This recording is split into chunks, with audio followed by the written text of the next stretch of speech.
What's going on, everybody? Welcome to Frank's Media and Reviews, and welcome to the 7th episode of the video series, The Physical Media Club. This is the video series where I get to interview content creators in the physical media world, the horror genre, and film reviewers. Today's guest has an eye for culture. I'm talking about 80s and 90s pop culture. My man has enough memorabilia, he could possibly start a museum. Not only does he have exquisite taste for the finer things in life, he's also an avid physical media collector and a passionate horror fan. This rad guest channel recently surpassed 8,000 subscribers. Ladies and gentlemen, Garrett from Born to Be Rad. What's going on, Frank? Thank you, man, for having me on. This is cool, dude. It's always cool to come on and kind of talk to people in this style, because I feel like I'm always on your end doing this. So it's cool to kind of have it reversed and come on here and just talk about what I'm up to, I guess. So thank you again for having me here, dude. Yeah, the tables have turned. Yeah. So yeah, of course, man. Thank you for being part of the video series. I love your channel. You're so supportive in the for content creators. I mean, just multiple people that I've talked to stated the same thing. So I think it's just a wonderful thing for you to be on my channel. So thank you so much. And how this video will go is I'll have some icebreaker questions and then just kind of go with the interview. My first icebreaker is, what's been your favorite moment with your son? There's so many different ones.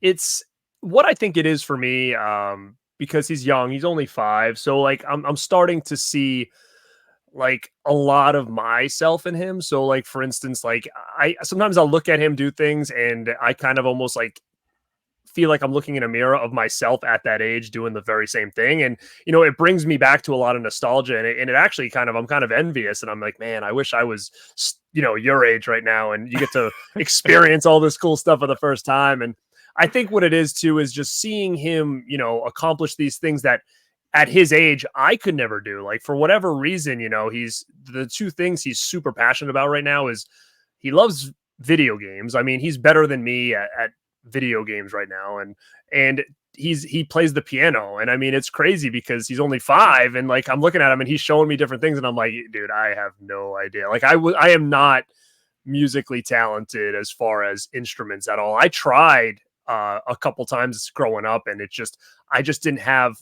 It was more like I just didn't have the patience for it. But it's cool to see that he really figures this kind of stuff out that I still can't figure out, even when he's showing me the different notes and stuff. And he's like, you see how this one, I'm like, dude, I don't know, but I'm impressed that you're doing it, So, it's like those little things, I think that really, it's something I would never expected, because, I for a long time, I wasn't sure if I wanted kids, to be honest. And finally, the decision was made to have him. And, I look at it now and I feel like, man, I don't know what I would do without him, so it's a lot of that stuff. But yeah, it's cool, man. It's hard because, obviously with work and, doing things like YouTube kind of part-time now, it's hard to kind of juggle everything. But, luckily he's at that age now where it's like he hasn't really started like sports every night and elementary school yet. So I mean, this is all, I'm sure, going to become a little bit tougher to try to juggle everybody's schedule, in a couple of years. So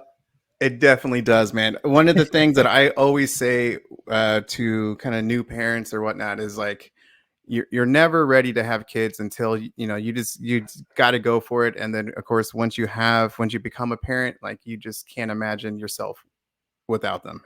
So what's been the most rewarding experience as a life coach and fitness trainer?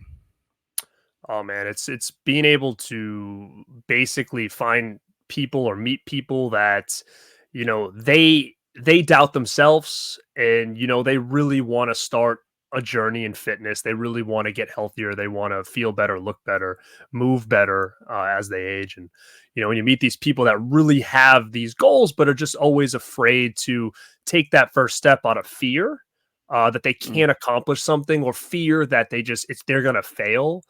and being that kind of guiding light, I guess, being that person to, help them take that first step and to help them to help them, realize that they can do it. And it's really just, honestly, it's really baby steps. It's really just one win after one win. And all of a sudden, a couple months go by, and these people are seeing results and doing things they never thought they could do. And they're feeling better. And like, oh my God, my knees don't hurt anymore. Like, and when you can really get people to believe and really show people that, hey, you're not broken, right? Like, it doesn't matter how old you are, unless you're coming to me and saying you got in a severe accident and you have all these issues, just wear and tear on the body, these aches and pains of just living a sedentary life.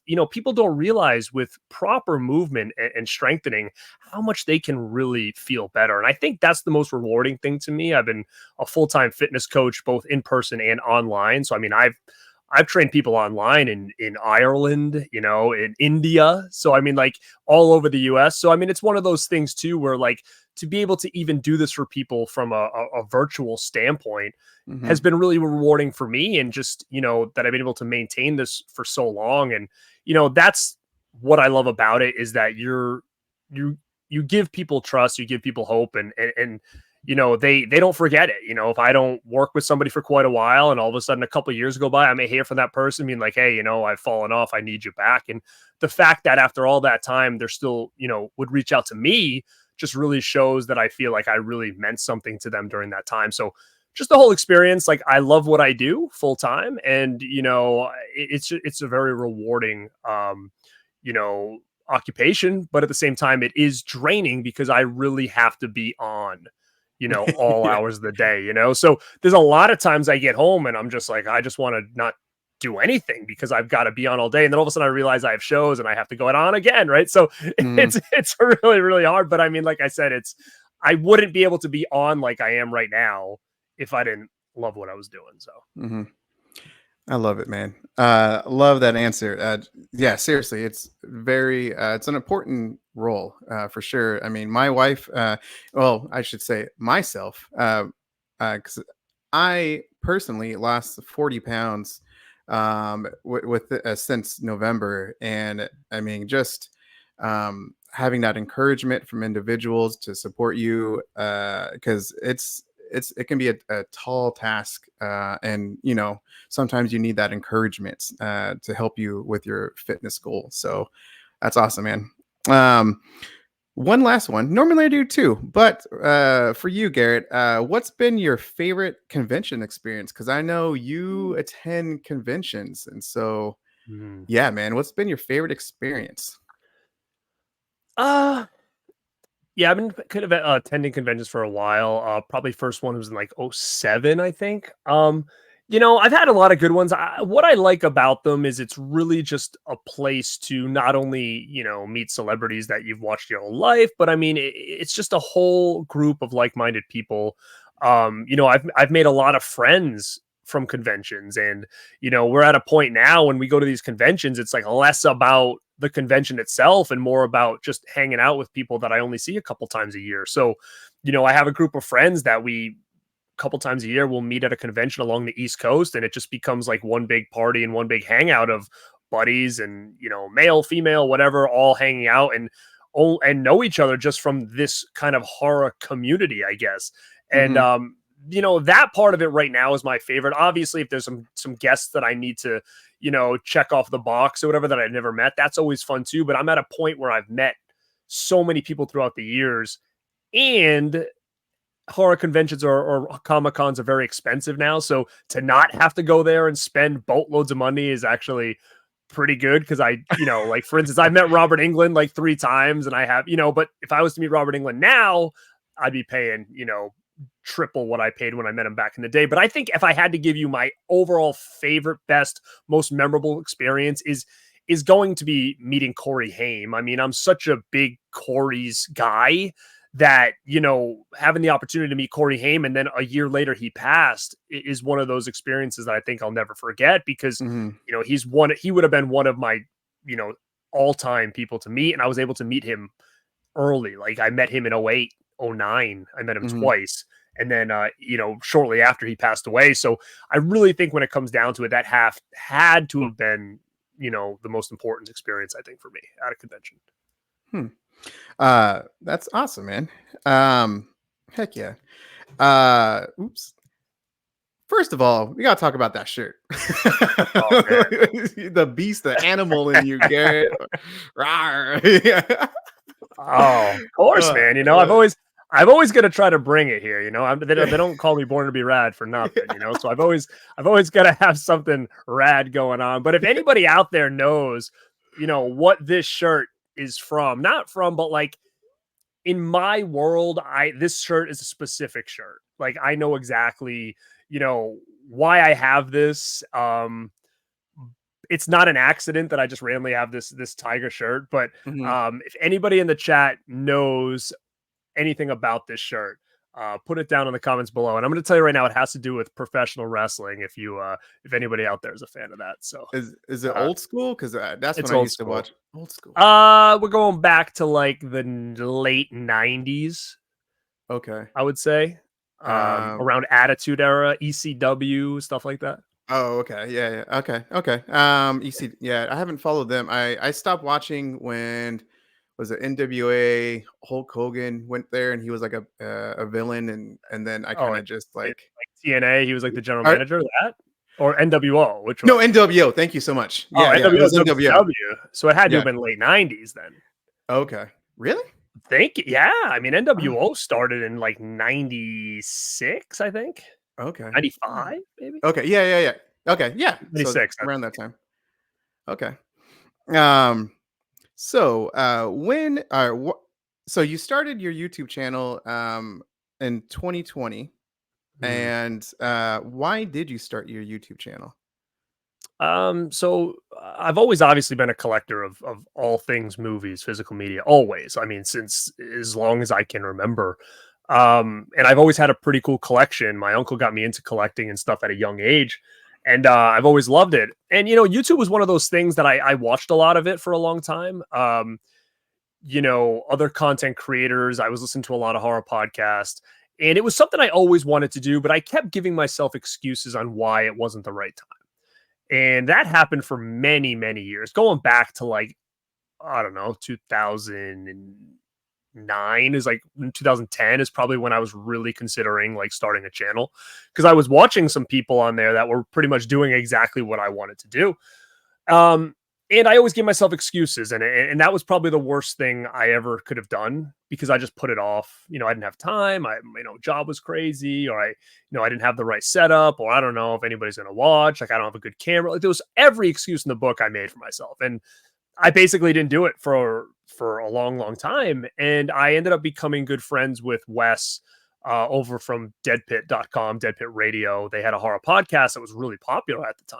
And him and I became friends over fitness. He put something out on a podcast about looking to get into a fitness program. I was an avid listener of that podcast. I reached out to him on like Facebook or MySpace or something at the time and just said, "Hey man, like if you need any tips, like let me know."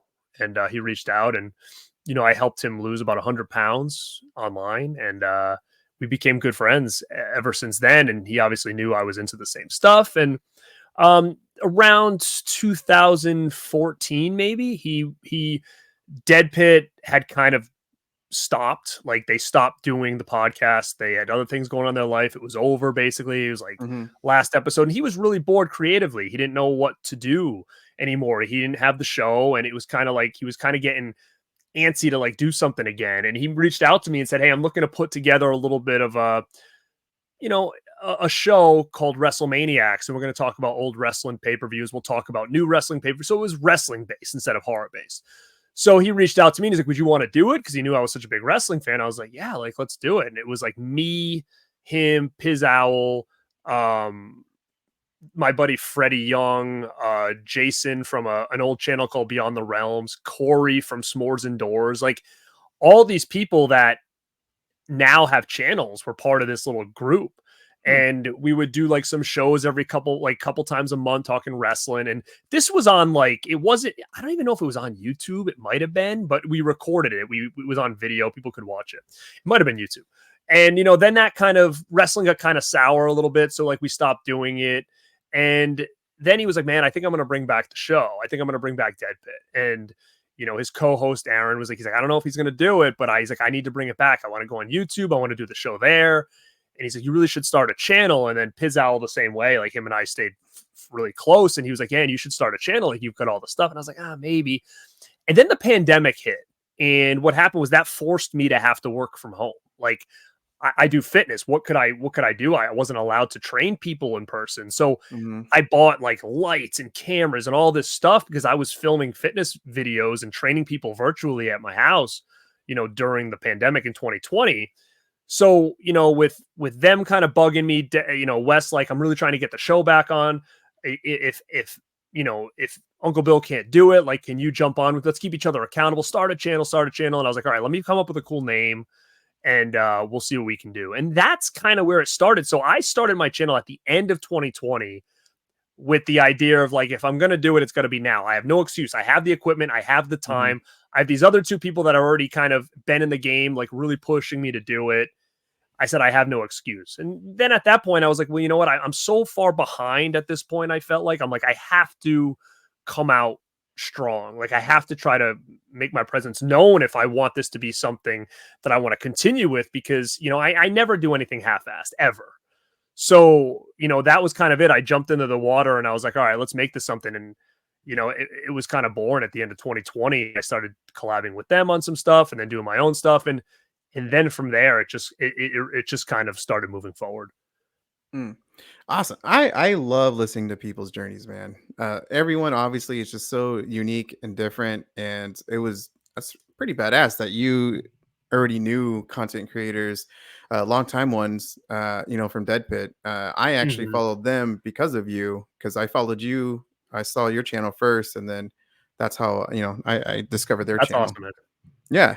I'm glad it can work both ways now, because at the beginning, everybody knew Dead Pit and they're like, who the hell is this weird dude with a headband from the East Coast coming on this show with these two guys from the backwoods of Kentucky? Like, what the hell's going on here? Like, I didn't really fit, right? I didn't really fit what they were about. But I think at the same time, like, we're so different, but so similar. I think it kind of worked. And there's probably a lot of people that, Dead Pit OG fans that probably don't like me because I'm very much not like them.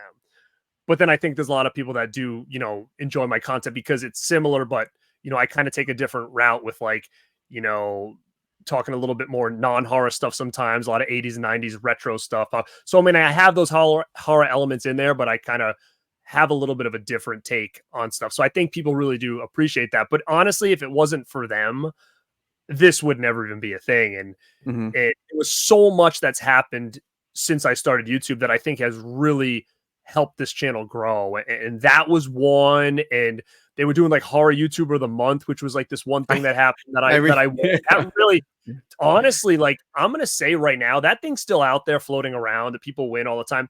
I'm going to tell you, when I was nominated for that thing, I said to Dead Pit, like, we're huge wrestling fans. I'm like, I'm making this like a wrestling storyline. Like, I'm making this an angle. Like, and that's how I've really taken my channel from day one. Like, everything to me is like, I was a pro wrestler for a couple of years in the independents in 2008, 2009. So I did this stuff. I've been a fan my whole life. So everything about this channel, I think in like wrestling mindsets of like, things need to make sense. Where's the next progression? My channel is like, I want sometimes it to feel like instead of being random, there's like a story to tell. Like, what's the next episode? What's it? So I'm always kind of thinking in that realm. And when I was nominated for Horror YouTube of the Month, it became like, I'm winning this thing. And, we're going to create a whole storyline about it. And Dead Pit and I we created this whole storyline where like, if I didn't win, like, I'd never be allowed on a Dead Pit show again. They don't hang around with losers, all this thing. Right. So it got people like involved in it. Yeah. And it was a super fun thing. And I ended up winning. And that really got my name out there because a lot of people were coming into to that YouTuber like chat and voting and all this stuff. And I think that really was the next point in like giving my life, like my channel, a little bit more life. And with that whole thing, during that, I had met Justin, Mel. I met them all during that whole YouTuber of the Month because Mel was also kind of my competition at the time. Oh, so really? Like, okay. Yeah, like we were both in competition for that that horror YouTuber of the month at the same time. And Justin was actually the person who nominated both of us. So like in a weird world, like if I didn't ever get, if that never happened, you know, I have another podcast called The Rad Pack with Mel and Justin.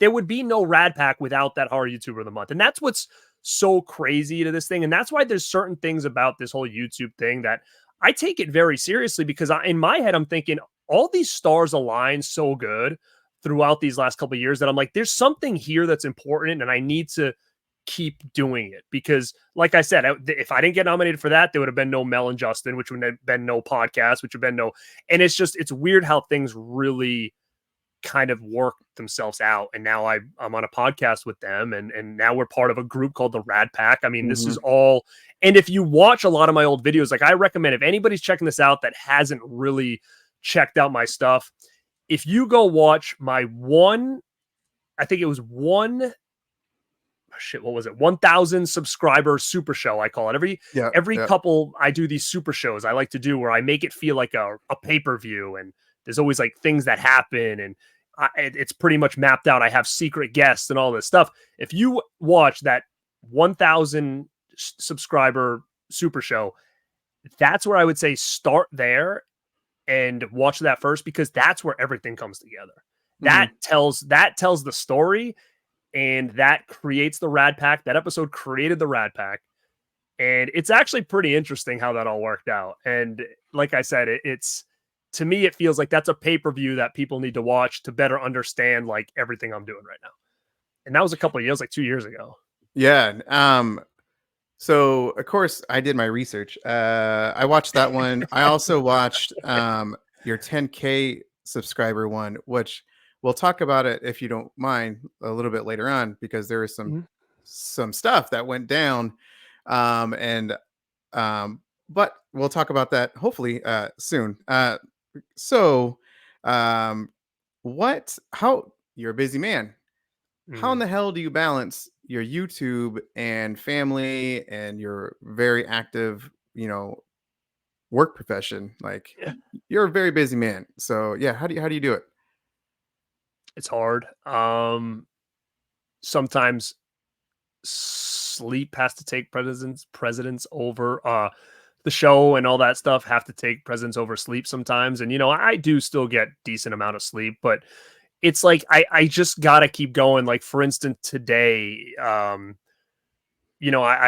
worked 7:30 to 9, and then I came home, rushed, got home, got ready for this. We're doing this, and then right after this, I have another show I have to do tonight. Like I just have to keep going because I have no other choice. And I wish I did.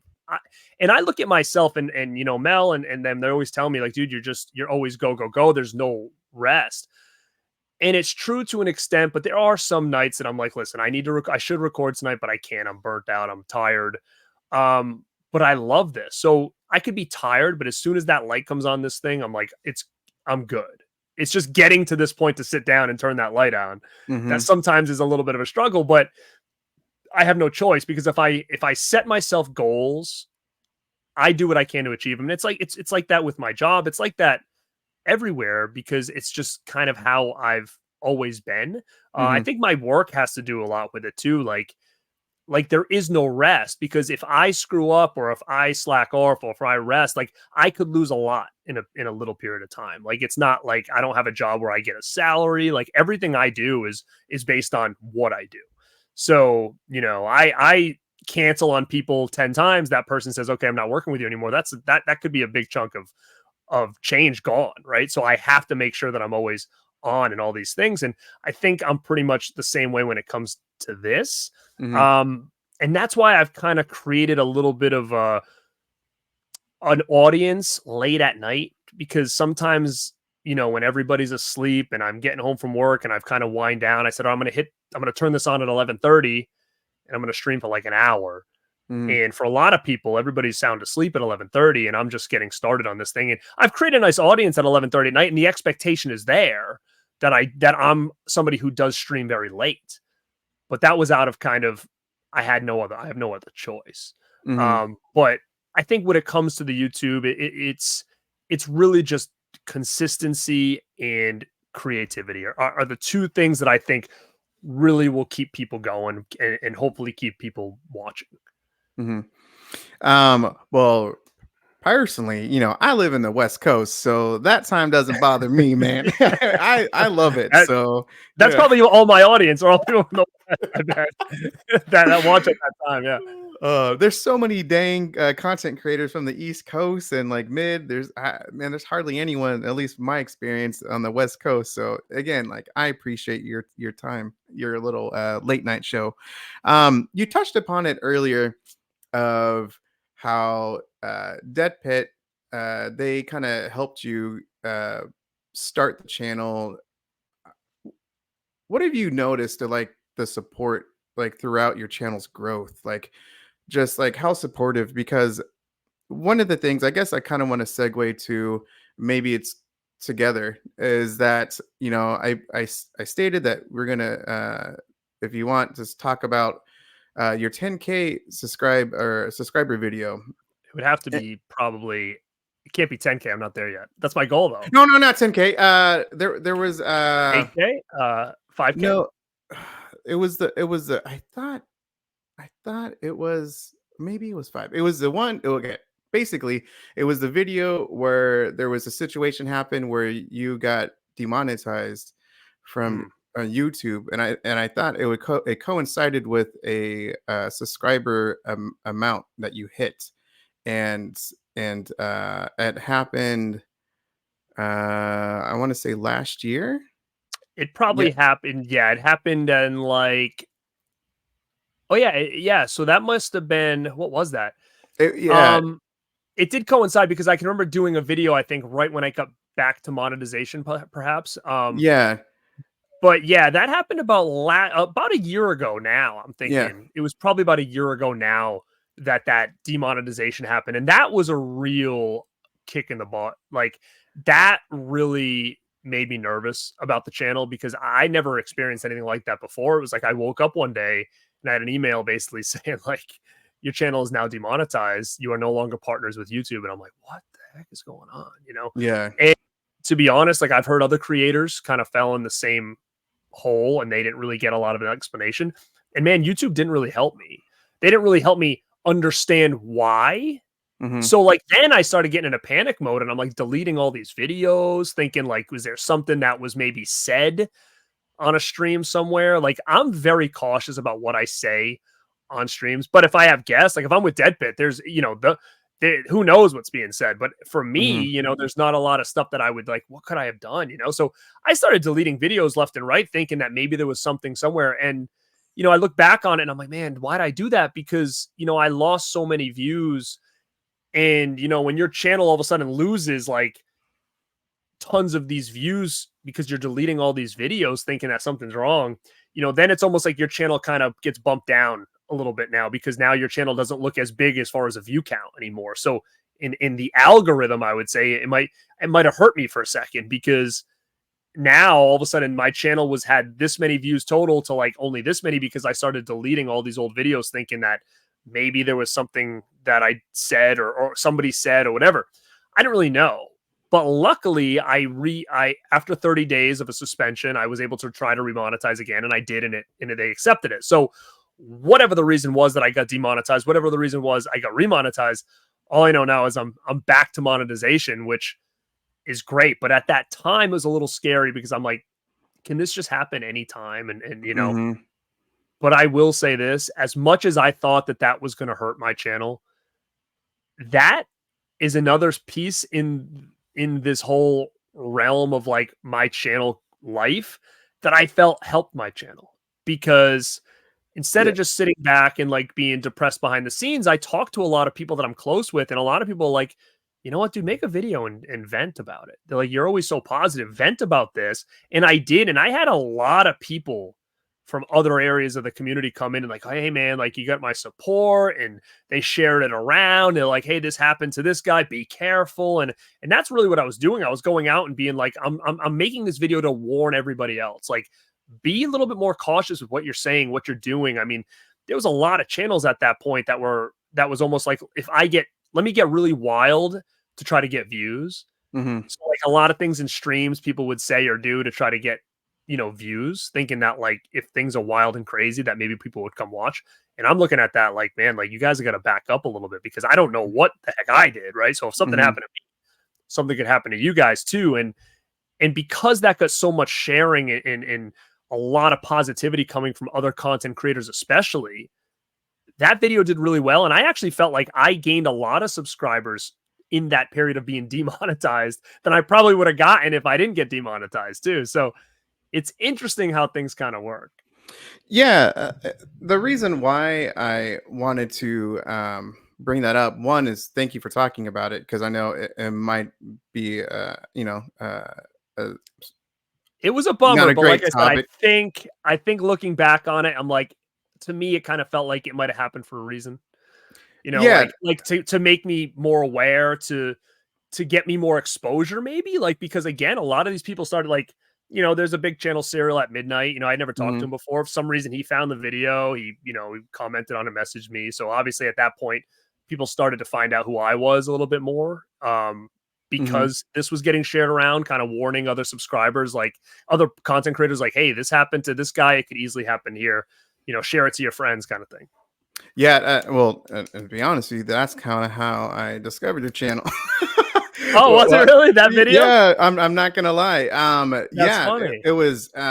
So what what I what I really liked about that video, because I saw part of it, and then time went on, and then I saw it again, and what I really liked about that video was there was so much support from content creators, um, and what that to me was probably one of the most raw realist videos that still currently seen. Like it was, and yeah, man, obviously that type of situation can happen to anyone without a notice. I mean, and so I think I think for me, I thought it was very good that for you to put that type of video out, just to warn other people. But what I really loved again was you had so much support within the community, and that's what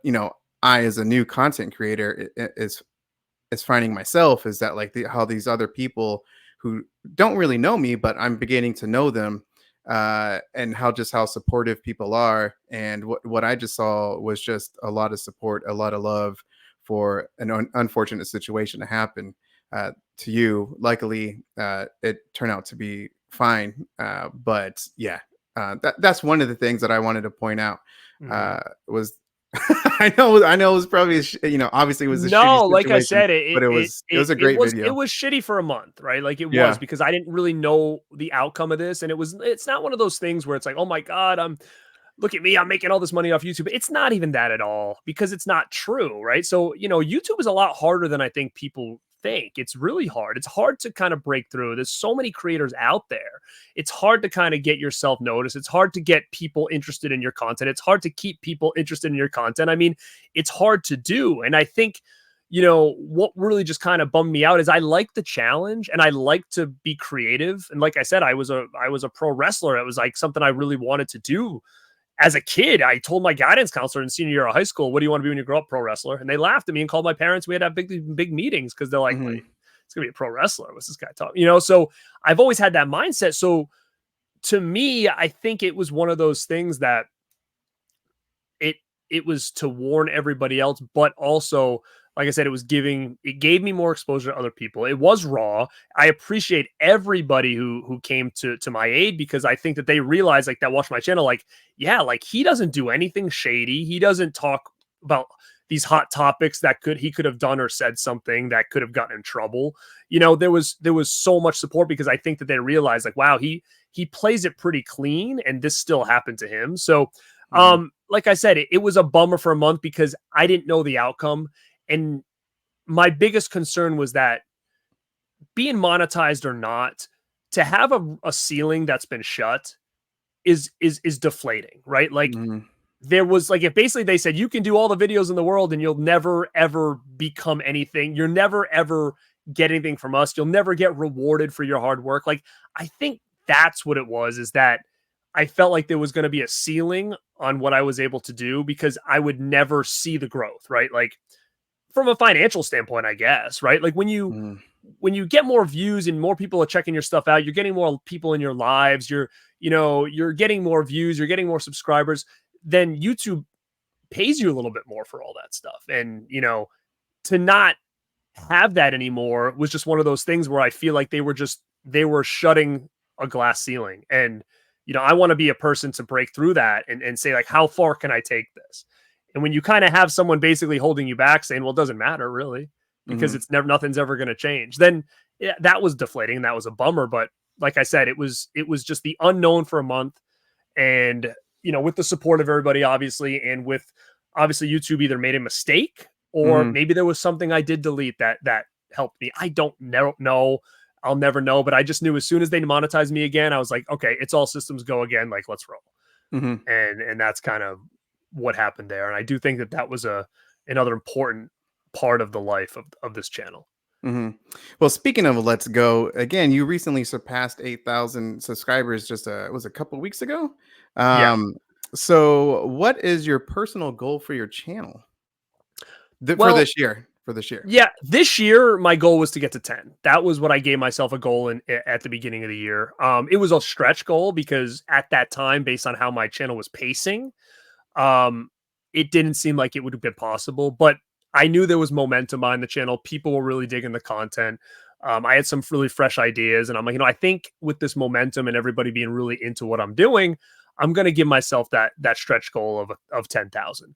And to be honest, like we're on the path right now, which is great. And it's not even like if I don't hit it, it's not the end of the world. But like I said before, I'm just very driven on specific things. So if I didn't give myself a goal, then I probably wouldn't have worked hard. I would have went to bed those nights I was tired. I would have maybe said, I'll do something tomorrow, right? Where now it's like I'm trying to stay as consistent as I can because I know, the more dormant this channel is, the less it's going to move. And, the more people are going to forget about me, if I'm not around. So giving myself a goal like that was just enforcing that I worked a little bit harder because of Mhm, my lifestyle and everything I got going on. It was like, if you want to hit your goal, pal, like you gotta work and you gotta do this and you gotta be creative and you gotta be consistent. And that's why I do it.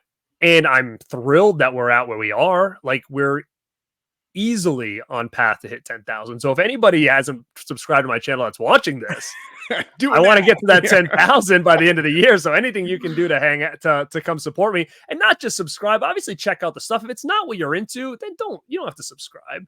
But Mhm, I like the most is people that check it out and they're like, wow, this is good stuff. I love to see the people come hang out with me live. There's a lot of times I'm live and I'll have like multiple guests. We'll do like collaboration shows, but once a week I try to go live by myself. And that's the time I can really just hang out. Like there's really sometimes no real format. It's just, hey, I'm going to show you some new stuff I picked up. All right, let's talk to the chat. Ask me whatever you guys want. And when I see that growing where people are like, oh, cool, like let's go hang out with him for an hour, mhm, that's what I like the most. So if anybody who's subscribing now, like come hang out with me live. Like that's my favorite thing to see the people that are like, wow, I turn on this camera and I go live and these people actually want to come and hang out with me. That's the most rewarding part out of everything because it shows that they're into what I'm doing. And the more into people see what I'm doing, the more I want to do it. So that interaction, that support, and that love from everybody who subscribed to the channel is what keeps me believing that this can be something more. And it's worth me doing this kind of stuff with my busy lifestyle. mhm. So it's just a help. It's a nice little kickstart, and it just keeps the fire lit, basically. Nice. I kind of experienced that. So I just did my first live stream just not too long ago, and I got that, man. It's a different experience, and it's really it's just a great feeling just connecting with your subscribers or discovering new people, and I love that interaction. That's part of the reason why I joined YouTube is to have that connection. So heck yeah, man. It's a um, crazy world, man, that we live in right now. Like with yeah. just everything, and I don't know if it's like this where you live, but everything in around here, it's so fast paced. Like there's, everybody's got so much going on. It's hard to. I've always been a social person. I've always had big groups of friends, but everybody's got so much going on in their life to actually find time to like hang out with these people. Like on a regular basis is hard. But all of a Mm-hmm. sudden now I come on here and I flip this thing on, and there's about 100 people watching me live chatting away. Like, that's huge for me. That's like, that becomes my social life. Finding other people like yourself and other content creators that I do stuff with, it's like, that's my group of friends now. Like, Mm-hmm. I talk to people like Dead Pit, Christian, Ken, Mel, Justin. I talk to those people every single day. I talk to them more than I talk to the friends I've known for 20 years, right? Like, that's what's so crazy is you meet all these people and then you start to find the ones that really, feel like, wow, these are people I would be hanging out with if they lived here. Mm-hmm. So it's wild to see the amount of people out there and that are very like-minded, because you may live in an area and I do, where you sometimes are like, I've got a lot of friends, but I'm the only one in my friend group that likes to do this. They might like it, but not to this extent of all this shit back here, right? But then you meet all these people and you're like, they're just like me, right? So it's pretty cool, man. It's a pretty cool source of a community, and out of all the social media platforms I'm on or been on, which I'm on all of them, but I think this and Instagram to me are my two favorites. Like, it's just different. Like, this, I hope YouTube's around for a long time, because it really does feel like this is where, this is the party now, at Mm-hmm. this stage of my life. Like, when there's a lot of people on a stream, it's like, all right, I'm going to a party, Yeah. basically, and we all just have fun. Yeah, to be real, that's the conversation I actually had with my wife, like literally just a couple days ago. She basically said like why I joined YouTube, and I stated because prior to this, my active style was paddling, going out on the river, going outrigger, dragon boating. Like that was my lifestyle all the time. And so once COVID happened, that all that shut down, and I couldn't find anything consistent. Like I needed to have that social outlet, and what I explained to her was that this is consistent. This is every day. Like it's literally exactly what you just said. It's a beautiful outlet, a beautiful community, that people that you just discover people who are like the same mindset, or maybe you have different opinions, but with that constant communication, you just develop that type of relationship. And that's what I love also with YouTube, is that it's literally like an everyday type of thing. And for me, that I'm very social too, and so that's what Right. I needed in my lifestyle. So I'm glad you mentioned that. um Speaking of what you just said, the shit behind you, let's talk about your collection, man. How big is your physical media collection? It's pretty big, man. I don't know. People ask me all the time, how many movies you got? I don't know, thousands, man, thousands. But people don't realize, like, I will say, my most popular video on my channel is my room tour. That really took off. People seem to love it. I'm glad, because I'm proud of it. It was an idea that I had. People asked me for the first couple of years I was in YouTube, let us see your collection, do a room tour. And, I could have easily walked around my camera and said, here's everything, guys, but I knew that, like I said, I'm always forward thinking. Like, in my head, I'm like, the room tour has to be a special video. It has to be something special, something not just like everybody else has done. And I'm going to think about it, film it, and I'm going to put it out at the right time. And my idea was to make it feel like MTV Cribs, because that was like, that Rob Zombie show, that Rob Zombie episode was the one that really made me realize, like, I wanted something like that. That episode alone, living at my parents' house with DVDs stacked all over the floor, some on a shelf, and I watched that episode, and I'm sitting at my computer, and I said, I want to have something like that someday. So when I had it and I was able to work and get what I wanted, I said, you know what, I want to make this special. So I went back and I said, this needs to be an MTV Cribs episode. It needs to be. And that's really what I designed it after. And I think it came out really good. And I think it really has that feel of an MTV Cribs episode. But it was showcasing my movie room and stuff like that. And not only that, but I had a whole nother room that was, I was able to make that in 2 parts, and Mm-hmm, I mm-hmm. made people wait. I redesigned this room a little bit. So like part 1 came out, part 2 room tour didn't come out till like a year later. Mhm. So like for all that time, people will watch it, and I kept getting messages, "Where's part 2? Where's part 2?" And I knew I had to do something just as good. So I did the same concept. We're going to make this MTV Cribs, but we're only going to do one room. And behind me, this whole wall was autographs. If you go into my videos, there was actually one thing I did where it said my wall of fame, last time my autograph collection will be seen or something, because I knew I had to rip those down and make room because I had movies on the floor, I had props sitting around, and the only space that I really had that was dead was that wall of autographs. And it was top to bottom 8x10s of autographs. And I loved it. And I had it since I moved into this house. I had it at my old condo. I had a wall of fame where I just had autographs all over. But I knew that they had to come down because I had no other choice. So Mhm. at the same time, I said, how cool would it be to not only have this my movie library, but to make this like a legit studio? I thought my filming location was pretty good at first. It was, down in my movie room. I had some posters in the back. There was neon lights, and a lot of people always said, hey, you have a great backdrop. You have a great backdrop. So when I did this, I said, I want to make a real studio and I want to customize a real rad backdrop. And Mhm. that's where this kind of came in. And after I kind of designed this, I did room tour 2, which I think came out really well as well. Um, but yeah, it's tough, man. This isn't like a couple of years of collecting. This is like 20 to 25 years of collecting. Cause a lot of people's like, oh, how do you have all this shit? You must be rich. You must do this. I'm like, dude, this isn't just start. Like I've been collecting since I was like 16 years old.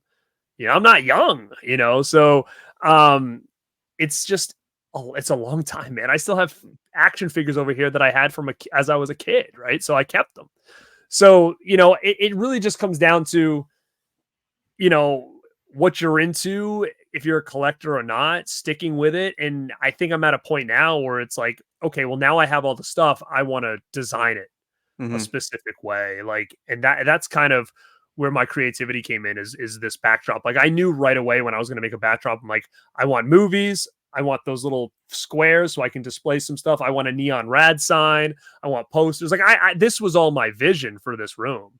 Mhm. And, there was some troubleshooting at the beginning, but I think right now I'm pretty happy with the layout on like videos and stuff like that. So, and it's cool to have a room specifically for the show. Mhm. Um, you mentioned it just a second ago. So you've been collecting for 25 years. You stated. Was there a family member or one of your parents that kind of basically influenced you to become like a collector? Yeah, it was my uncle. My dad's brother. He's his youngest brother. So my uncle has been a huge influence on me with everything I've done in my life. And it's crazy because like I think he knows it, but I don't think he really I don't know. I don't think he really gets how important it was. Hmm. It's strange. So like growing up I was an athlete. The problem was is that as I started to get into my teens and into high school, I was the kid that like didn't grow. I was the kid who stayed tiny, forever. Like, I mean, I mean, it's a little much, but I mean, Jesus, I didn't go through puberty till I was like probably like junior going into senior year of high school. So, like at that point, maybe that's why I look young now. I don't know, but I mean, at that point, sports have kind of started to go away because all of a sudden now it's like I felt like a little kid playing against adults. So like my skills only took me so far, and then once everybody started becoming men, I was Hmm. still a kid. It's like I started getting cut from teams throughout high school. Like I made it as a freshman, made it as a sophomore. Then all of a sudden it's like, oh, everybody's so much faster than me, so much bigger than me. I got cut. So then sports like kind of ended for me, and I didn't really know what I was doing. I was mostly like listening to music, watching movies, and my uncle was a bodybuilder, and he's like, "Hey, you want to start lifting weights?" And I was like, "Yeah, actually, I do. Like, I want to look like Ultimate Warrior. I want to look like this, and like I always have been. I want to look like Arnold. Like those are always people I've looked up to. So it kind of fell in the right place because as soon as I started working out, I started to you know change. I started to become a man at that point. And, during that time, he's been a horror fan and a wrestling fan his whole life. So all of that stuff had kind of poured onto me. He was showing me horror movies as a little kid, and then my parents would be like, "Don't show him that." So horror has always been something that it's been around me, and I've always been super intrigued by it because of him.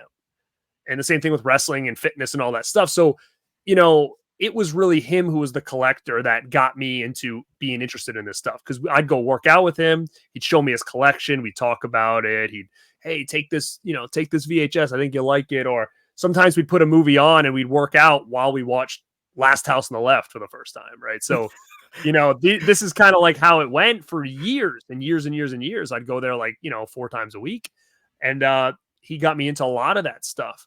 And that's really where the ball started to roll with the collecting, was just like seeing his collection, him giving me some of his stuff, me being really into it as well. And we collected together for a long time.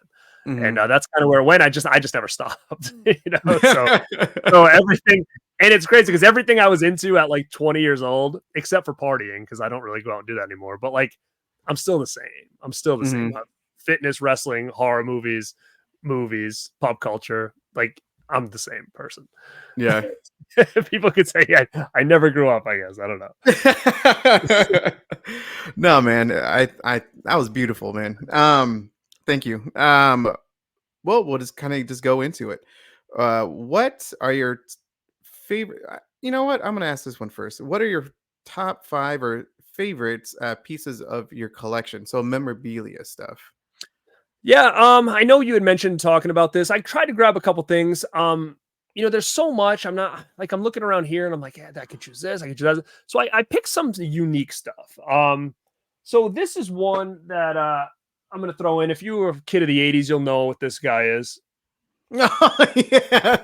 Oh my god! Wow, dude! What the heck? Yeah, the My Pet Monster. I never had him as a kid. This was one of those toys that I begged for this, but I never got it. I don't know if it was too expensive. I don't know if they were like, it's stupid, it's some monster thing or whatever.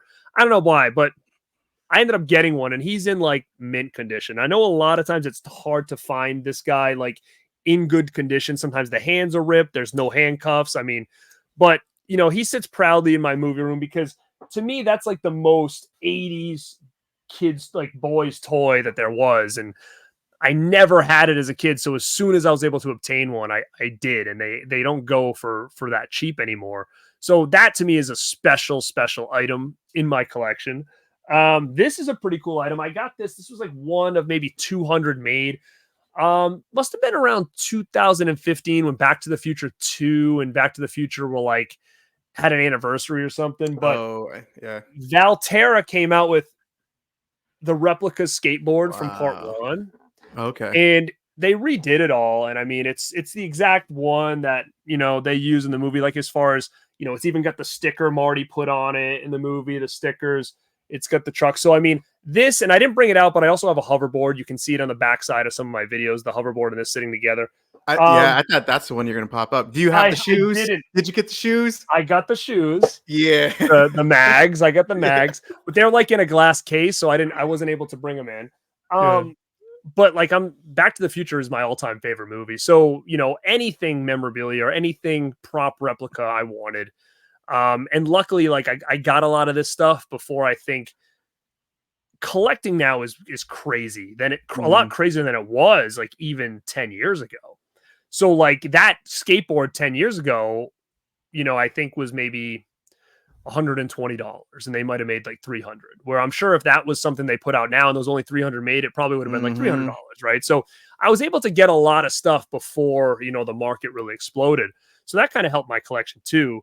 Let me see what else. So I got that behind me, that Chucky doll right there. I've got a good guy doll, which to be honest, a good guy doll was something I've wanted ever since I saw Child's Play for the first time. And I was always so bummed for years that they never made a life-size Chucky doll. I'm I don't get it. So, for a long time I had just the smaller ones from NECA and to hold me over until something came. So when Trick or Treat Studios did the good guy doll, you see that in the backside of my other movie room. I was obsessed with it. It's probably one of my favorite things. But NECA did this Bride of Chucky doll back here. I did a review on it as well. That thing is so insane, man. It really looks like he's about to come out of that box and attack me at any time. the eyes, the teeth, the everything about it. It's got to be, and I have Tiffany next to him too, but like it's got to be one of my favorite items in my collection. That or the Good Guy doll, just because it was one of those things that I wanted a life-size Chucky doll since I was 8 years old. And sadly, I got it for the first time at like, I don't know, I was in like my late 30s, right? So I mean, how long like I've been waiting for something like that. So to finally have it in my collection, it's like mind blowing. And then I brought this out. This is probably my all-time favorite thing. For some of the reasons we talked about earlier. And it is a Lost Boys poster, but it's signed by pretty much everybody except for Jamie Gertz, the grandfather, and what's her name? The mother, Lucy. I don't remember her name, but I know who you're talking about. Yeah.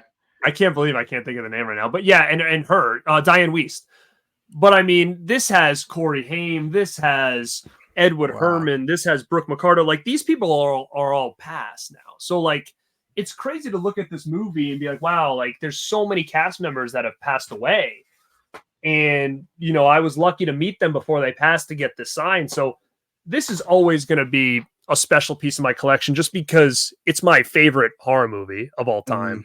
And to have people like Corey Haim and Edward Herman and stuff on this, it's just something I'm going to cherish forever. And because it's just not easy to get anymore. You know, those autographs of those people, it's hard to obtain. So, you know, those are kind of like some big things in my collection. I'm looking around now and there's some cool stuff in here. You know, I have like life-size gremlins but I think like those are probably the big 4 or 5 items, and the hoverboard as well, in my collection. I think that just, you know, mean a lot to me based on the movie it was and whatnot. So do you ever like just go in your room and you're like, damn, just admire like what you have, man? I do. I'm very appreciative of it. You know, sometimes I look around and I'm just like, how did I get all this stuff? Like, you know, like I'm looking up here because there's so much stuff and I'm like, it's good and bad. Like it's good, but then at the same time, I'm like, how much money would I have if I never bought this stuff? You know? And then I think to myself, would I've spent it on stupider shit? Like, you know, like dumber things, you know? Yeah. Would I have bought booze with it? Like, what would I have done with that? Would I have saved it? Like, I don't know. But I in my head, I think to myself, collecting is still a hot thing for people, right? You're always going to find somebody that's going to be into this shit. So if my life depended on it and I needed money, I look at this as an investment. So I look at this as like, if I was going to lose my house, I could make a pretty good money with what I have if I needed to, right? So I look at it that way. The hardest part about it is like, oh my God, I got to list this shit somewhere, like take pictures and put it up somewhere. Like that's the hardest part. But, you know, I do think that as silly as it may be to some people, there's so much more I could have pissed that money away on, you know, alcohol or whatever it may be. Like I don't drink at all. So, I mean, like I don't spend money on stuff like that. I don't travel a lot, which I think for a lot of people, they're like, why? Like, you know, you should. So like, I don't spend a lot of money on that kind of stuff. You know, so I mean, I guess it's just where you end up spending a lot of your money, but I'm at a point now where it's like, I gotta calm down or I gotta trade some stuff in because it's like when space becomes the issue, that's a big issue. Cause I'm not one to have like, you've seen my movie room tour. Everything's organized. As much as I have, everything's got a place. Everything's organized. Once it starts becoming not organized anymore, and I feel like I'm living in clutter, that's when I'm gonna have a problem. And that's where and I just don't want to get to that point because that's not me. I need it to look aesthetically nice. Like I don't want to have stuff everywhere. And that's one of the big reasons why I decided to make this a room tour is that the movie started stacking up on the floor and I'm like, I can't live like that. Even though it was in a separate room. I'm like, that's sloppy, you know? So I had to make a couple extra shelves to put them on. And I'm sure there'll be a time where, you know, I run into a problem again, but I have a lot of space, but I've got no more. So this is it. Like whatever I've got. So it's either I've got to sell everything I have on 4K and you know, and to make room, I got to do it. like if I've upgraded a movie, like instead of having the Blu-ray DVD in 4K, I got to get rid of some of them. Or it's not. A lot of times, what I'm doing now is I'm not upgrading everything anymore. Like I'm thinking I'm like in my head, I'm like, I've done this so many times. I've done the VHS to DVD, the DVD to Blu-ray, the Blu-ray to the cool Blu-ray, the Blu-ray to the Steelbook, the Steelbook to the 4. Like I'm done. So unless it's a movie that I'm like really, really into, like a lot of these movies are fine on Blu-ray to me. So that's where I'm kind of trying to hold back now, is it's like I'm not jumping on everything like I would have 2 years ago. I'm trying to be a little bit more limited than what I was doing. There was a point in time where every Tuesday I was coming home with like 10 movies. I just can't, for space reasons, I just can't justify that anymore. But everybody gets to that point, I think, that when they have a large collection, is that it's only so big it can get before it starts getting sloppy. Well, hopefully someday I will get there. So what do you got in that room right there? Is that like a room that you can say, I can do whatever I want here? This is for all my stuff. So, I mean, like, is there a lot of space there? Hell no, it's pretty damn small. So I just have like a few shelves, and this is an office my wife and I built, mostly her. She's such a badass woman. She is so awesome, man. She's hands on. She just built this office, and I have my little area, and where I wanted to, once I became a serious physical media collector, I wanted some shelves, some area to display some of my nice pieces, and that's what I have here. I mean, there's some pictures. I mean, I did some some stuff as well, but anyway, like, yeah, just like steel books and like some of these nice pieces that I have in my collection. I just specifically hold them like in this little office area, so my kids don't get them. I say this though, like that was a big concern for everybody. Oh, you wait, he's gonna destroy all your stuff. He hasn't touched anything. He'll come down here, he'll walk around. He passes Chucky like it's his brother. He doesn't do anything. He just leaves it there. And that's, he's never messed with any of my stuff, which I'm shocked. Because there's so many things down there, dolls and stuff that he can pick up and like walk around. Or not only that, but he's not scared of anything either. That was a whole other concern everybody was having. Was like, oh, he's going to go down there and freak out. He just doesn't care. And I think it's one of those things where it's like when you grow up with it, it's not that big of a deal, right? Exactly. Goonie doll on a shelf back there, since he's been looking at since he was an infant. I mean, he's fine with it. It's funny. Everybody was so concerned that like my collection was gonna be destroyed, or he was gonna be too afraid to live in the house, and none of that. That's kind of funny. Like, I'm not moving nothing. You gotta get used to it. Yeah, he has his own sack. He's moving out. That's right. So what are your 5 favorite movies in your collection? All right, so I picked some stuff up. I mean, when it comes to my favorite movies, my favorite movie editions is very different. I think that I don't want to say, because a lot of people will say like, oh, people are just buying stuff for the packaging. I don't want to say I'm a package collector, but I will say, being in this game a long time, it's nice to see movies get special treatment. It's nice to see the extra effort put into making a movie look good via presentation. So am I buying movies for packaging? Yeah. But that's not, but I've already bought these movies 1,000 times, but this is the first time that I'm like, well, you know what? Like, people be like, oh, you're not going to get this, but you'll buy this. It's because I'm at a point now, like I said, where I have so many movies that it's like, win me over. If these companies want me to rebuy this thing for the 5th time, win me over with the presentation. Like, that's all. And it's not, I would rather buy, I'm trying to look around here, but like for instance, if Super Mario came out on 4K, I have a second sight Blu-ray and it was a standard release, I probably would have passed on it. But when Umbrella says, hey, we're doing a 4K of Mario, and you're getting this huge box and you're getting like liner notes and you're getting, all this crazy stuff, I'm like, I'm in. Like, let's do it. Because now I'm getting all this stuff and all this information about a movie that I never even knew existed. You're going to give me a book that's got 6 other scripts that you didn't use on a movie that came out so weird that I'm like, I want to see what else they had and like what else they could have been. So I appreciate these boutique labels doing this for a lot of movies because it's giving that movie that may have not had as much prestige, more prestige just based on the love put into it. So like The Lost Boys is my favorite horror movie. I've got tons of Lost Boys stuff. It looks great, but I think this was Zavi, but they put out this cool Oh, whoa. box set, Nice. right? And then inside you get, you've got the steel book that they were selling at the store, but now it comes in this big box. I get a cool comic book in here of one of my favorite movies. It came with all these neat, cards in here that are all neon and just the extra love and treatment for a movie that I love. I have to say, and it was limited, so it's always fun to get something that you feel like not everybody has. So, this is one of my favorite editions right now is this Lost Boys 4K Zavi Steelbook set. Yeah, that's Um, awesome. I'm still going to say the Scream Factory Friday 13th box set has got to be one of my favorite releases of all time. I think it looks great. It's great to see these all, housed together. It was kind of, it was a long time coming that these all would be, kind of given this kind of love.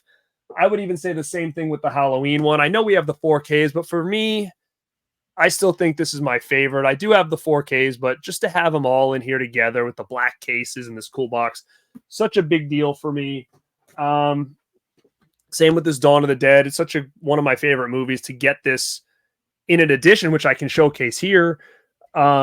This edition that came out during the days of DVD was like one of my all-time favorite editions, and that was the Dawn of the Dead Ultimate Edition, which had all the cuts of the movie in it. So this movie had, I think, 3 or 4 cuts, and this is the first time they ever were housed together. So this was during the DVDs. This is so freaking crazy right now that I haven't showcased. This is an exclusive right now.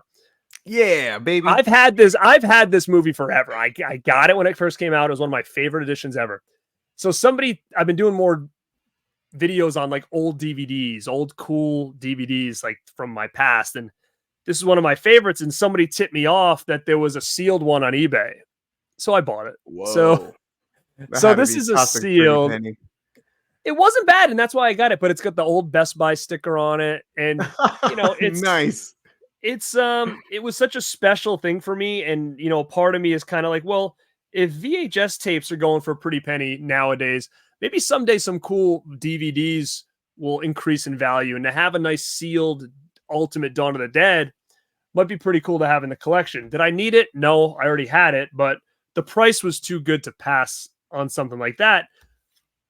But Second Sight did the exact same version, but 4K.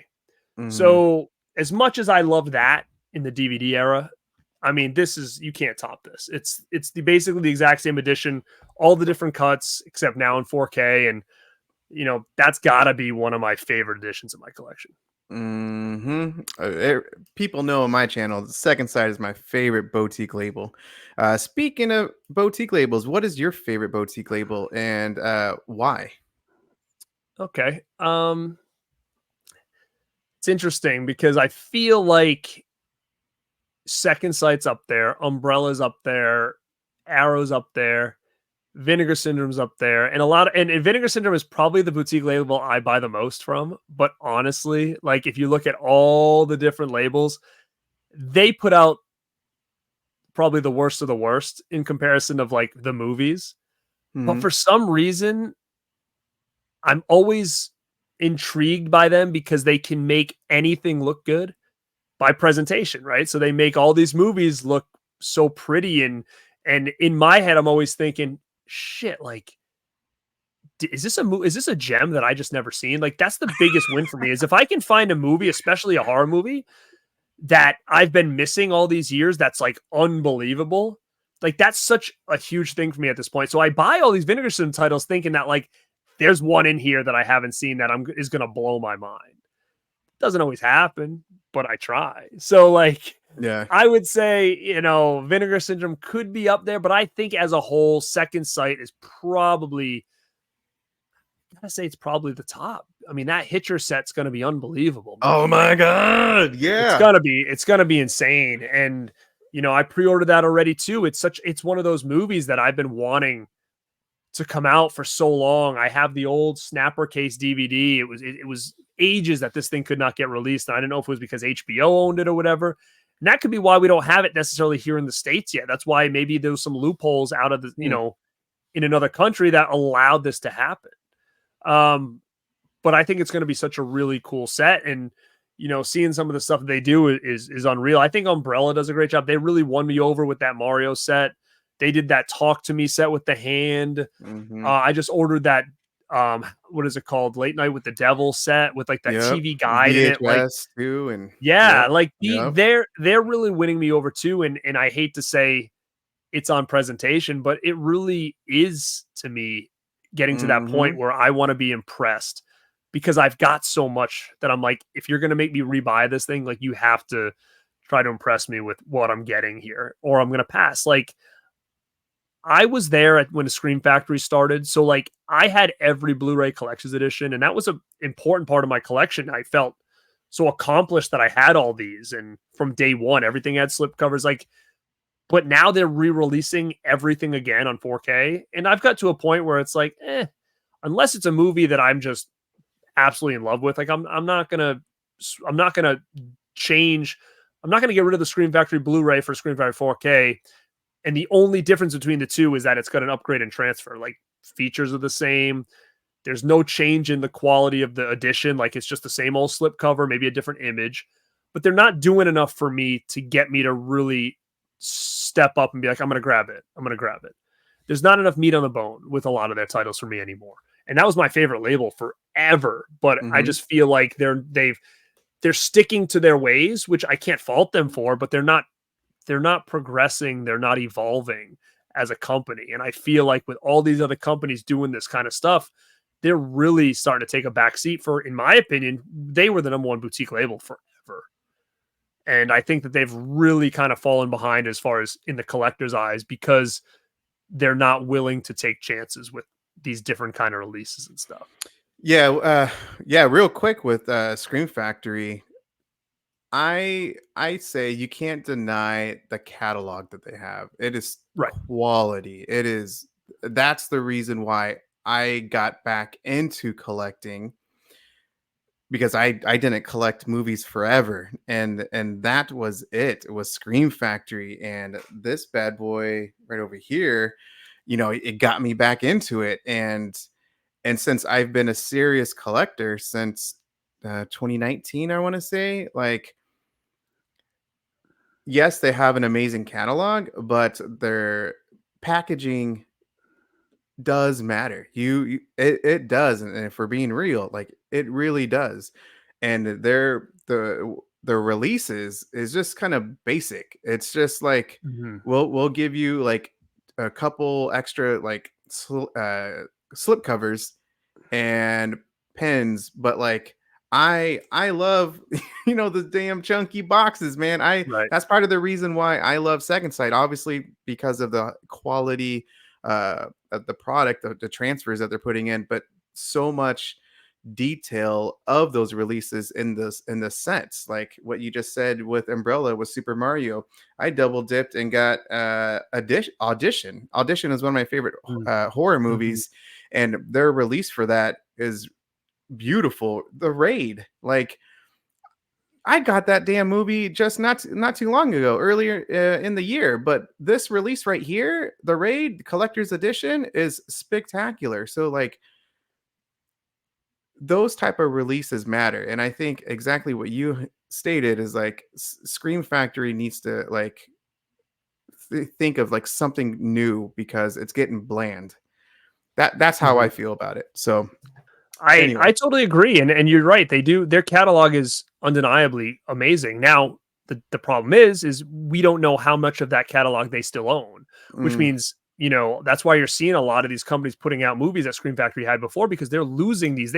They signed these catalog deals back in like, 10, 12 years ago for some of these movies. And they're starting to upgrade a lot of their catalog, but I want to see them grab something different. Like, you're not going to win me over with, hey, we're going to do a Child's Play remake 4K and a Carrie remake 4K. Not that I say I hate the movies, but I've got those two on Blu-ray already, and I don't think I really need them on 4K. Like find me something that that hasn't had releases yet.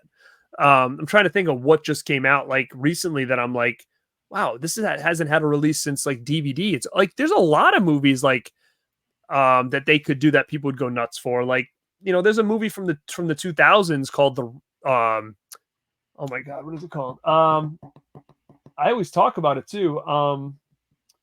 Holy crap, what is it called? It's like around the time of like The Descent and all that stuff, where they go into this temple and there's like this plant in there that like, oh my god, what is it called? But anyway, that has no release, right? Like where are these movies that even from the 2000s that still have not been upgraded yet? Like, why don't we get a cool edition of those from like someone like Scream Factory? Instead, they're in this like remake train right now, which they just announced the Amityville remake and all that stuff. I don't know why that's the avenue they're taking, but again, it's just not enough meat on the bone for a company. Oh, the movie I was thinking of was called The Ruins, by the way. But oh yeah, that's getting it's a pretty cool movie. It's coming out. Yeah. I just saw. From who? I don't know. I know in a couple weeks though. You go on to Blu-ray.com. It's being released. The Ruins on Blu-ray. There's an uncut version. Really? It's funny that I just brought that up. That's like the most random movie I thought of, and I was like, yeah, no, that's a great movie too. Nobody talks about it, but it's a pretty cool movie that came out around the 2000s that I'm like, a company should get that and put some love into it. But yeah, Scream Factory is losing me. Like, but you look at these sets. I just showed you some of my favorite sets in my collection. It was a Scream Factory Friday the 13th. It was a Scream Factory Halloween. Like, they were doing some good shit here. Like, look at that Friday the 13th box set up there. Like, what a beautiful box set that is.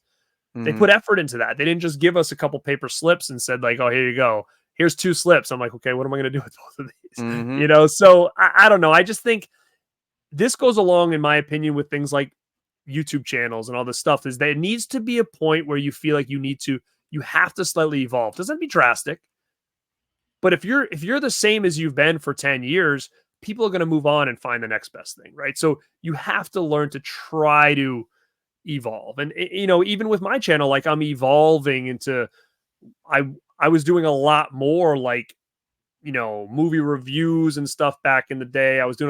I've kind of got away from that kind of stuff, and I'm going in a little bit of a same direction, but just not putting as much focus on movie reviews because there's people that do it better. I used to do a thing called Rad Report where I would talk about all the physical media stuff coming out for the next week. Guess what? Ken does physical media report and he does better than me. So let them watch that. That's his thing. I'm going to go off and try to do something different, right? Then have the same content as everybody else. Like I'm trying to evolve and to be like, okay, it's similar, but I'm going to do this that other people aren't doing on top of it. So I think that's just important with anything, is that you've got to be willing to stay real, but know how to kind of evolve. And for me, you look at my channel and I'm like, hey, I can say that having this new studio now is evolved, right? So I'm putting more into maybe the channel. It looks a little more professional than maybe it did before. So I'm always looking to kind of try to evolve in specific ways. And I think it's important because, if these companies and yourself and you want to hold people's attention, you have to be willing to, sometimes make those changes. And I thought Scream Factory was going to do it with those hard boxes that they gave Halloween, and they just decided not to do it anymore. Like that was something where I'm like, oh, cool. Maybe they're going to do their 4Ks and hard boxes now. And then all of a sudden it was like Halloween's, they gave one to Elvira and then they went back to their old way. I'm like, what? Yeah. Yeah, Christian, Planet CHH, he just did a video about that, I think earlier today or yesterday. And so that was a good little video. We talked about it a little briefly, but I got to know, man, what was, so you said your uncle got you into horror, correct? What was your first horror movie, and what was the horror movie that got you into the genre? All right. So it's kind of the same answer, kind of. So, as a little kid, the vaguest memories I have of when it came to horror was my uncle trying to show me Friday the 13th Part 3, because he was trying to explain to me, like, look at the 3D, like you see the yo-yo coming down. So he would just show me clips of Friday the 13th 3 because he wanted me to see like the 3D effect. And then I can remember seeing the scene where Jason pulls his mask off up in the window, and I was like scared shitless. And I was like, holy shit, what is that? I can remember that. I remember him putting Texas Chainsaw Massacre in for me because he's like, this is my favorite movie. I was little, really little. And I can remember them picking up the hitchhiker at the beginning, and the guy saying, "I think we picked up Dracula," and he's sitting in the back with his little knife. My dad came in the room, "Shut this off! Don't show him this." Blah blah blah, and then that was it. So for years, I always in my head, I'm like, remember that movie Texas Chainsaw Massacre where Dracula was in the back? So like as a little kid, I'm thinking that was Dracula in the back of this truck. Like I didn't realize they just said that name. I thought that was him. Like so, I pictured that's what Dracula looked like as like a little kid, and it always stuck with me. Now I only saw bits and pieces of those movies, but they always stuck with me. I was always interested in anything scary. I mean, I loved Ghostbusters. I loved Teen Wolf. I loved, anything monster toys when I was a little kid. So I always knew there was something about scary or those kind of things that I was interested in. But my uncle gave me a pack of cards called Fright Flicks. He got me a big box. They were like these horror movie cards from the 80s. They were called Fright Flicks. And you took them out, it had a scene from a movie. Then it had like a little funny quote underneath. And one of the ones that they had in there was Fright Night. There was a bunch of different images from Fright Night. And it was like the main girl with like the wide mouth. And the caption underneath was, "Wow, the soup's too hot," or something. So they would put like these funny phrases on there. But as a kid, I'm thinking like that was what she said in the movie. So I had all these cool cards and I'm like, oh my God, like, what is this movie? Fright Night? This thing looks insane. And I remember one afternoon I was watching wrestling on like a Saturday. This must have been around October. And it said, after wrestling, stay tuned because we're going to watch Fright Night 1 and 2 back to back. And I was like, oh, that's that movie. So I watched it. I watched part 1 and 2 right after wrestling as a kid. And realizing that none of the quotes that they said on the cards ever happened in the movie. That was obviously, I'm like, where's that soup scene? I'm like waiting for as a kid. And I was like, what the hell? But the images were there. And I just thought it was like the coolest thing ever. The prosthetics, the effects. I was like, this is insane. So Fright Night to me is probably the movie that really got me into horror, starting from those cards up until watching it for the first time and absolutely just loving it. And it still remains probably in my top 3 favorite horror movies of all time.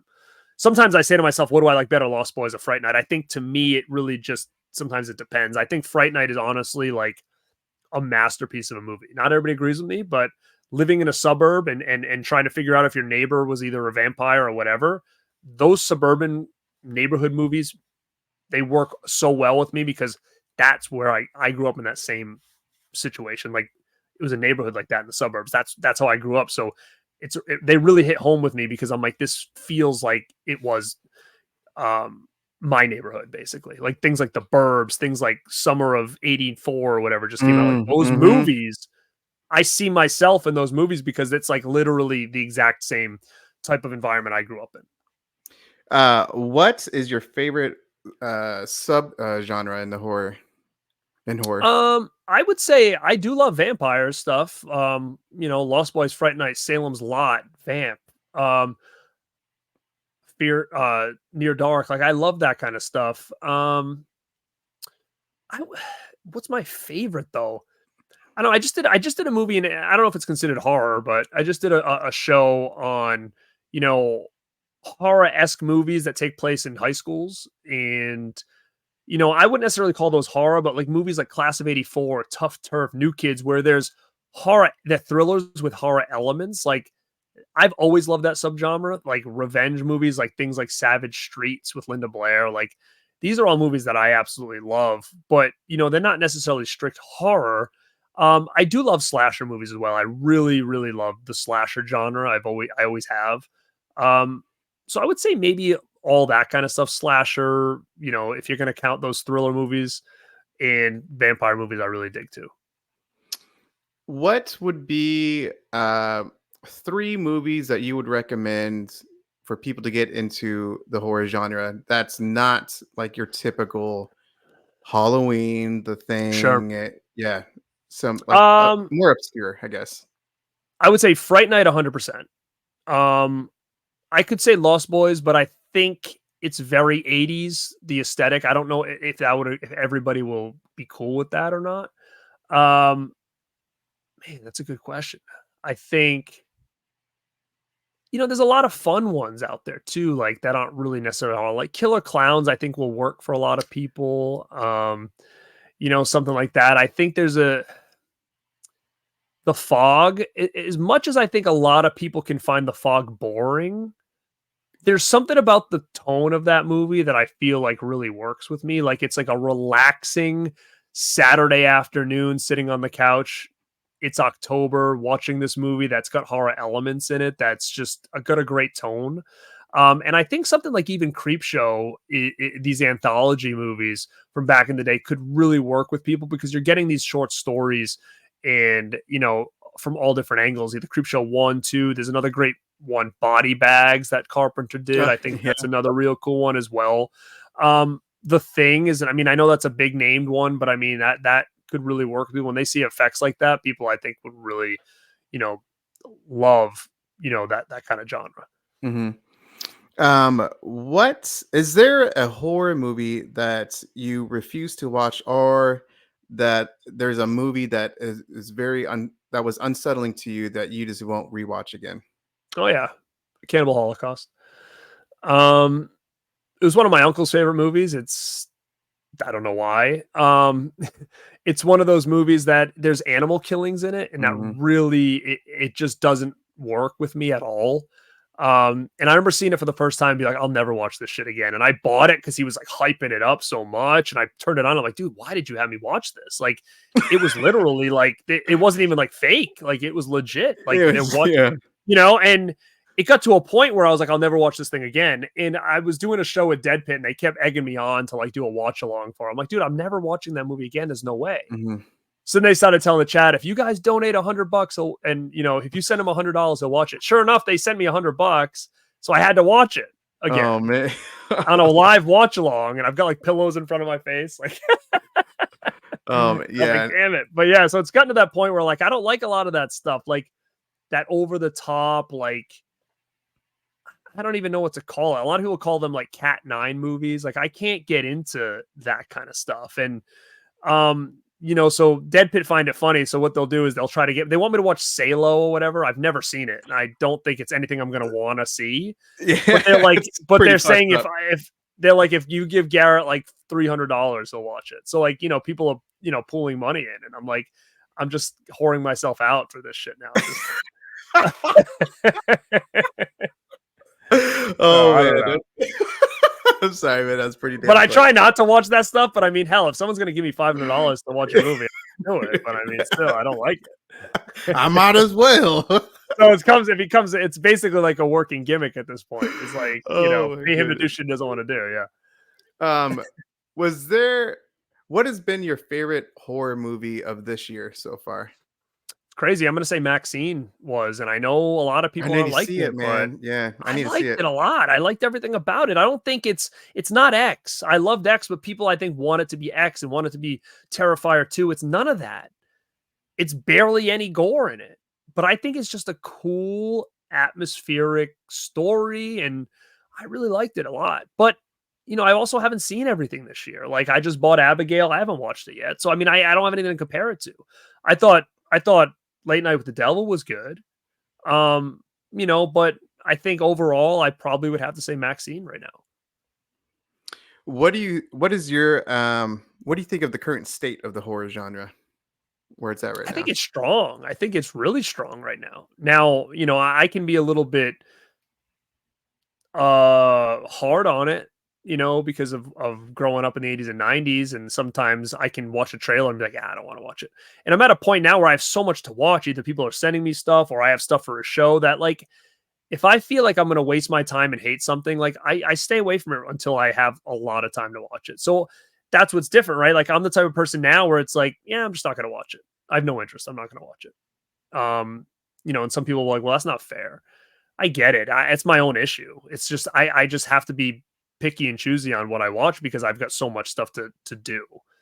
So to waste time going to a theater to see a movie that I absolutely hate or that I had no interest in seeing, Hmm. and hate it, I'm going to be like, well, I could have been doing X, Y, and Z, and I just wasted my time. So it's give or take, but I will say I was happy with Maxine. Yeah, I mean, I love the trilogy so far, or at least the first two. I haven't, like I said, I haven't seen Maxine yet. Thank you, Garrett. We're almost done. What just a couple more questions. What was the best advice someone gave you for you as a content creator? I don't know. I think, I will say this. I'll give a shout out to Christian over at Planet CHH. Him and I have become really close since starting this journey. I didn't know him at all. But he always was very positive to me. Like I can remember on my 1000 stream, he reached out to me and said, "Hey man, like you've got something, dude. Like keep going. Like you're moving fast in this, as being relatively new and you really got something. I think, keep going." And he's always somebody that I'll turn to for advice because he's killing it. I mean, I think from a work ethic standpoint, he's probably right now the hardest worker. Like he's putting out a video a day. You know how hard that is to put out a video a day? Yeah. And he's doing like 2 shorts a day. Like that's insane to me. Like, obviously him and I have different work schedules, so things are different from that aspect. He doesn't have a kid, I do. I mean, there's so many aspects, but the fact that he's able to stay that consistent and come up with ideas that he's going to utilize every day is impressive. So when he gives me advice, I try to take it because he's doing something right. I can't be him, but what can I do from the access that I have, right? So he's been giving me a lot of advice lately on a lot of things, and I'll go to him and trust it because I know, he's doing it himself and he's seeing a lot of reward from it. Hmm. And also too, like I will give credit to Deadpin on this stuff. Like they are very innovative. They are very, they have great creative ideas, and I've learned a lot from them. Like when we do shows, like I'm about to go do a show right now. When we do shows together, it's not just a show. Like we make it feel like an event. And there's not many other channels that do that. And, that I've learned a lot as well is to try to, to make these specific shows feel like bigger deals than, hey, I'm just going to go live. Like have a title, have a specific theme, or, make it look professional. Like I think that they've really helped me, really just kind of create the brand that I knew I had in my head, but just Hmm. kind of fitting the little pieces together. So they've been a big help on that too. Nice. Yeah, I would love to interview all three of them. I need to reach out to I'm them. sure you probably will. Yeah. I know, Dead Pit don't do a lot of this stuff, but I think that they probably should Yeah. do more. Yeah. Well, and then also, what is you touched upon it earlier, and it was really good advice. So hopefully you remember. But yeah, what is the best advice that you give for new content creators, or those maybe are just kind of at a stale or trying to come up with Yeah. something? I would say evolve. Don't be afraid to evolve. You don't have to change completely. Stay who you are, stay in the same realm that you were in, but evolve either, things like I said, change the backdrop, or to me, man, it really comes down to consistency and creativity. Those are the two biggest things no matter where you are in your YouTube journey. If you have that and you're not afraid to talk on camera, like that's huge. And then everything else you can kind of add as you go. You can troubleshoot here. There's plenty of times I'm afraid to go back and look at my first videos because I was using a different camera. It was up my nose. I mean, there was so much that I look back now and I'm like, oh, that's embarrassing. But at the time, I was like, oh, this is great. But you start to evolve and learn different things. And even this new studio, I feel like I'm finally getting the lighting the way I wanted. There was a couple weeks where I was like, I looked all blown out, like I couldn't figure out the right lighting in this room and all that stuff because that neon sign throws a lot of things off, like that I have to like get specific settings on my camera and stuff. Where that neon light like really throws off what's going on in this room. You can see it kind of flashing now. Hmm. But like that was a whole troubleshoot. So I mean, no matter what, all this stuff can be added as you go, but consistency, creativity, I think are two things that are going to be important. And, be professional, look professional. If you want your channel to be something, then I think you have to put that presentation in. The same thing we were talking about with physical media, right? Like you'd rather buy something that's all spiced up than buy something that's a little bit bland. Hmm. Right. So like trying to find ways to stand out, trying to find ways to kind of break away from what everybody's doing, because what's going to make someone want to watch your channel versus someone else or these other 6 channels that are doing the exact same content. It's hard when if I get sent something to review and all of a sudden now everybody in my circle has already put out the review on this. It's like, at that point, it's like, I'm going to do it, but why is someone going to want to watch the review on this movie for the 6th time? Hmm. you know, so there's a lot of different avenues, but I think with the really end of the day is try to stand out, consistency, creativity, and to stand out, creativity is a huge help because you might be doing something in a specific way that maybe somebody else isn't. So I think that really helps as well. And like the headband was no accident. You know, love it or hate it, think it's stupid or cool. If someone says the dude with the headband, they knew who the hell they're talking about, right? This was done on purpose. I told you I have a wrestling mindset. This was done on purpose. I needed to stand out somewhere, good or bad. Is that, you know, so if someone's talking about the guy with the headband, if people know who they're talking about, then I'm there, right? Like I'm in conversation. So I love it, man. This has been really fun, man.